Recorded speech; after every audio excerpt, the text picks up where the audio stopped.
60 Zimbabwe National Students Union ZINASU students leaders were beaten and arrested this morning by the Zimbabwean police for simply meeting to discuss their student business. Ashperi mushemu reZimbabwe tuna ma students aiwa eZINASU ma leaders vachita meeting yavo aiwa tinoona kuti mapurisa anosvika ovarova ovatora oenda nova arrest. Ashperi mushemu reZimbabwe tautona kuti this ZRP police yatoshata, riot police iyi haisisiri favorable munyika yeZimbabwe. Saka pena mashoko abuda kutaura ndobva subscribe like kuti on the bell icon. Upo chinoonyera chiti they were meeting at a training center owned by country's power utility, meaning that it wasn't clandestine. This shows how the Mnangagwa regime continues to violate Zimbabwe's constitution and shut down public meetings.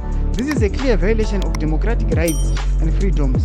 The fact that student leaders were beaten and arrested for simply exercising their right to assemble is not only appalling and unacceptable, it is unconstitutional. Unoona mapictures muchiona rori remapurisa rakazara ma-students 60 vanoyavorowa voyavotobwa aiwa pamuri kuona pazese apo vanochitogwa voendwa navo vatosungwa vakomana vatongotese zvangoitwa vanhu veCitizen Coalition for Change vana Jameson Timber vakuzviita pane vakomana ava. Tudze mafungiro enyu munokudii pamusoro aiwa peviolation yemahuman rights inoitwa nethe regime yaED Mnangagwa. Ina comment section medu mbotudza mafungiro enyu munoti kudii.